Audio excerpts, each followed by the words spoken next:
Oi, eu estou fazendo esse vídeo porque eu acho que existe a necessidade de se falar um pouco sobre algo que não é muito conhecido, não é muito difundido, que é a distimia.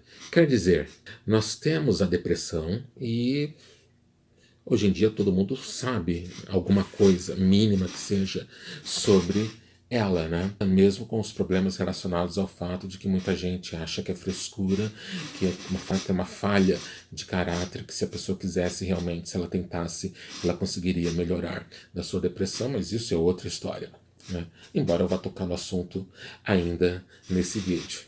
Mas no caso, a distimia, né, ela acaba tendo um problema extra, porque a distimia ela vai ser um tipo de depressão onde os sintomas são moderados, os sintomas são mais leves, né?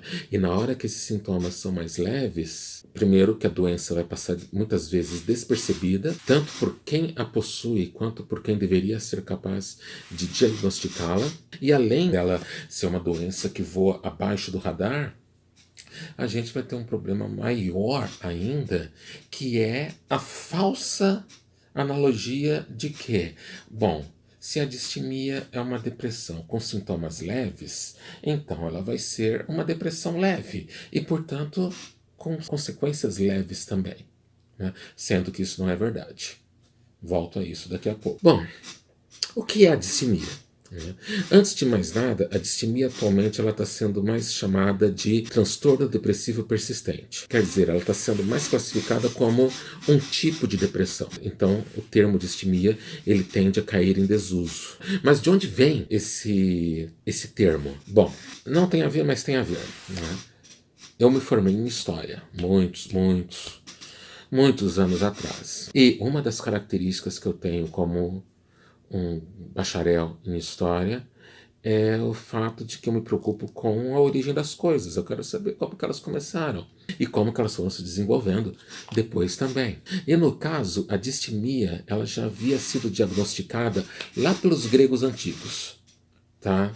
Eles já haviam percebido que existiam pessoas que ficavam caídas, metaforicamente falando, né? E se preocuparam em tentar entender por que aquelas pessoas tinham, né, aquele humor deprimido, né, algo que se assemelhava à melancolia. E aí, portanto, eles criaram o termo, né, distimia. Dis, que em bom grego antigo significa anormal, e timia, que significa humor. Então a distimia seria um humor anormal. Ou então, adaptando para os nossos tempos, né, mau humor. A distimia, né, ela é conhecida como a doença do mau humor. Mas isso acaba tendo um problema seríssimo, porque na hora que você estabelece, né, que uma pessoa está mal-humorada, você vai tender a classificar isso como um traço de personalidade, sabe? Ah, o Jorge é mal-humorado, o Jorge é deprimido. O Jorge é pessimista, né? O Jorge tá sempre triste. O Jorge é desanimado. E, mano, putz, no trabalho, né, lá na escola que eu trabalho, eu sofri bastante e sofro de certa forma ainda com essa visão míope das pessoas, né, de que só conseguem enxergar aquilo que está evidente ao olhar. Sabe, muito fácil olhar para um cara como eu e dizer, ah, ele é desanimado. Né? Ah, o desânimo do Jorge já é lendário. Mais difícil, né, é você deixar as brincadeirinhas de lado. Né? Nossa, olha o ânimo do Jorge, né? Nossa, mas dá até uma agitação esse ânimo que o Jorge tem. Né? Ou então um colega meu também dizendo, né, que eu deveria ser o animador de eventos da escola. Né? Filho da puta. Tio Ed. Bom, e não é assim, né, caramba? Não é uma questão de personalidade. É uma doença documentada, pesquisada e que deve ser levada a sério. Porque vê só, se você fica fazendo essas brincadeirinhas, se você fica fazendo só essas avaliações rasas sobre uma pessoa, sobre o comportamento de uma pessoa, você não só vai fazê-la se sentir mal, mas você nunca vai abrir os olhos para coisas a mais que existem, né? Você vai ser sempre aquela pessoinha de visão limitada. Você vai magoar quem sofre disso. Certo? Porque, mano, por mais troglodita, por mais ogro, né, que você seja, ainda assim você tem alguns sentimentos, né? E durante essa doença esses sentimentos ficam fragilizados. Mas como que a gente então vai diagnosticar alguém com distimia? Como que eu vou saber que eu tenho distimia? Fácil. Você vai estabelecer alguns sintomas que deverão ser analisados em conjunto. Primeiro, a distimia ela é esse mau humor, essa sensação de tristeza durante a maior parte do tempo e por um período de tempo longo. Esse período de tempo foi estabelecido em 2 anos. Para adultos isso, para crianças é menos. Mas para adultos foi estabelecido que se uma pessoa fica entristecida, se uma pessoa fica irritadiça durante a maior parte do tempo, né, por um período persistente de pelo menos 2 anos, então ela provavelmente vai ter distimia. Além disso, nós vamos ter alguns sintomas que vão se juntar, né, para poder fechar o diagnóstico, que vai ser, primeiro, nós vamos ter alteração de apetite, tanto no sentido de que a pessoa vai desembestar a comer mais ou vai parar de comer, com as consequências óbvias, né? Se a pessoa come demais, engorda; se a pessoa come de menos, ela vai perder peso, né? Nós vamos ter também alterações no sono, né? Onde nós vamos ter a insônia ou nós vamos ter a hipersonia, que é dormir demais. Vai dormir demais, não vai ter a sensação de ter descansado, o sono não vai ter sido de qualidade, não terá sido reparador e, consequentemente, ela vai querer dormir mais. Na impossibilidade de poder continuar a dormir, o que vai acontecer é que ela vai ficar o dia inteiro sonolenta. Isso não é legal, isso absolutamente não é legal. O cara, ele vai sofrer também de fadiga, né? Trabalhar, embora seja possível trabalhar, essa é uma das características da distimia, né? Ela permite que o indivíduo funcione, que o indivíduo seja funcional em limites, mas ele vai se cansar mais, ele vai ficar fatigado muito mais facilmente. Ele vai ter problemas de concentração também, afetar o seu desempenho no trabalho e ou em estudos. Ele vai ter um pessimismo persistente também e, lógico, né? Na hora que essas coisas todas vão se juntando, a autoestima vai ser afetada. A pessoa vai ter sérios problemas de autoestima. Aí beleza, né? Você tem o diagnóstico do cara como distimia, né? Ele sofrendo dessa depressão de alto rendimento, né? Como alguns chamam. E na hora que você tem esse diagnóstico, né? Você vai saber, olha, cara, você tem depressão, mas é uma depressão leve, é uma depressão moderada, né? E na hora que você tem essa noção, essa informação, aí você pode, tanto por parte do profissional quanto por parte do paciente, você pode ir para um caminho muito perigoso, que é o de achar que, já que os sintomas são leves, então não é algo que demande maiores preocupações. Errado. As preocupações devem ser muito sérias, porque é uma doença extremamente debilitante. Você pensa no quadro de uma pessoa com depressão clássica, né? Aquele cara que não consegue sair do quarto. Ninguém vai questionar o quão debilitante esse quadro é, né? Mas uma pessoa com a distimia e seus sintomas moderados, você tem que levar em consideração que esses sintomas, eles vão se acumulando ao longo do tempo, ao longo da vida. É uma doença crônica. Então, o que acontece? Você vai ter danos à vida da pessoa. Ela é uma doença debilitante. Nas consequências, né, isso já foi pesquisado e comprovado, né, que nas consequências de um quadro de depressão moderada, né, de transtorno depressivo persistente, a gente tem a menor escolaridade do indivíduo, a menor renda desse indivíduo, né, e uma maior dificuldade nos relacionamentos interpessoais. Então pensa bem, cara. Menor escolaridade, você está afetando a educação da pessoa. Menor renda, você está afetando a carreira da pessoa. Dificuldades nos relacionamentos, você está afetando a parte pessoal, mais íntima do indivíduo também. Então, é uma doença que afeta a vida como um todo do indivíduo. E isso é muito, muito sério. Porque, cara, eu vou te dizer, é foda. É foda porque, vê só, você vai estar em casa. Em casa você tende a se sentir um pouco melhor, porque você se sente a salvo, por assim dizer. E aí o que acontece? Você vai começar a fazer planos, embora fazer planos não seja exatamente uma característica de quem sofre dessa doença, mas ainda assim você vai começar a fazer planos, né? Planos bobos, tipo ir ao cinema, tipo ir ver um show. E você vai chegar a comprar ingressos. Só que você não vai ir.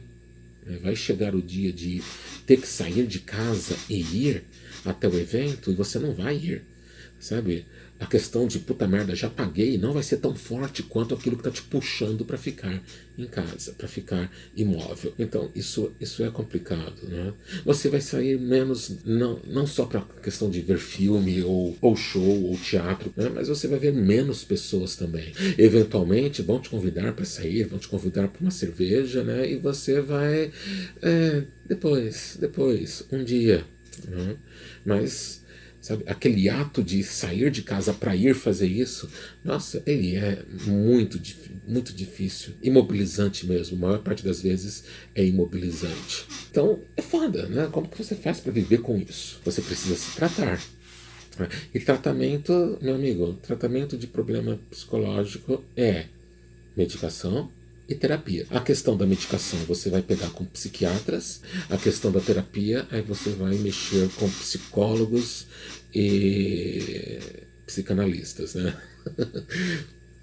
Psicólogos agora, eu estava lembrando do programa do Vivier, o último do ano, do cara que foi eleito deputado lá em Santa Catarina falando falando do Vivier, né, do currículo do Vivier, na hora que ele fala cursou letras, né?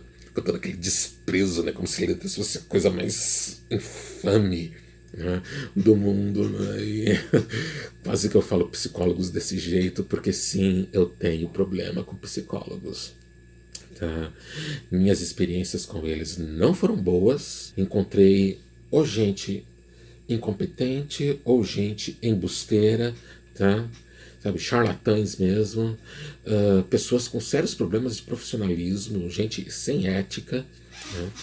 E isso me fez começar a associar psicólogo como alguém que não presta, né? Como um profissional que não presta, possivelmente uma pessoa até mesmo que não presta, né? Claro, essa foi a minha experiência particular.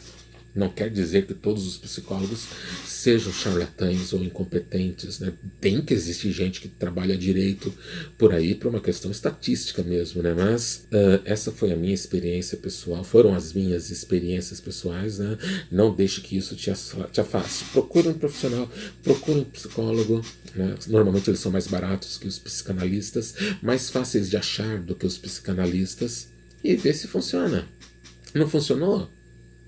Tchau, e vai ver outro, né? Procura outro, até encontrar alguém que trabalhe direito. Como eu nunca fui a um psicanalista e eu estudei um pouco de psicanálise, eu tenho a fantasia de que um psicanalista trabalha melhor, que um psicanalista conseguiria me ajudar, né? Mas é uma fantasia. De repente você vai lá no consultório, né, de um psicanalista e o cara é tão comum quanto um psicólogo. Tem que se tratar? Tem que se tratar, né? E tem que fazer o tratamento contínuo até que a gente tenha remissão dos sintomas. Porque, mano, você não era assim antes. Eu não era assim antes. Então você precisa buscar aquela saúde mental que a pessoa tinha antes de começar a sofrer com esses sintomas. Então, não é porque você tomou um remedinho e melhorou um pouco, beleza, não preciso mais. Não, cara, você precisa. E isso vale para o profissional também, né? Não é porque você viu que o seu paciente está melhorando um pouco que você, não, já posso dar uma alta para ele. Não, mano, tem que ir até o cara não ter mais essa debilitação,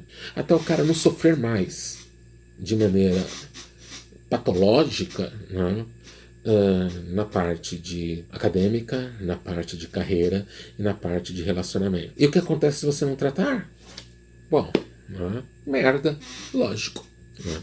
Porque, veja só, um cara com distimia que não trata, né, sua doença, ou porque não sabe que a tem, né, ou porque não dá a devida atenção a ela, esse cara ele vai tender a ter esses sintomas pelo resto da vida, a sofrer com esses sintomas pelo resto da vida. Mas não fica só nisso, né? Você pode pensar, não, eu estou acomodado com a minha situação. Você pode até pensar nisso. Só que já foi documentado também que pacientes com distimia sem tratamento, eles apresentam episódios de depressão aguda. Ou seja, sabe aquele sintoma moderado que você acha que dá para ir levando? Então, você vai começar a ter episódios com sintomas de depressão aguda.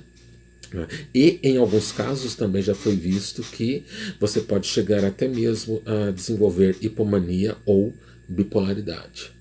Então não, velho, não é uma ideia muito legal você ficar sem se tratar, né? Procura um psiquiatra, procura um terapeuta, se cuida. É importante. Você é importante, né? Tem que ser, né? Ah, bom, é isso. Esse foi meu primeiro vídeo. É, não tenho grandes ilusões quanto até onde esse canal pode ir, né? Então não vou pedir aquele like, não vou pedir para se inscrever no canal, não vou pedir para clicar no sininho das notificações e nem para divulgar para quem você conhece, não, tá? Se bem que eu já, praticamente já estou fazendo isso, né? Mas é que nem eu falei, né? Vamos primeiro ver, né, se esse canal vai para algum lugar, né? Depois a gente pensa em. Depois a gente pensa em outras coisas. Beleza? Então, é isso aí. Tchau, tchau.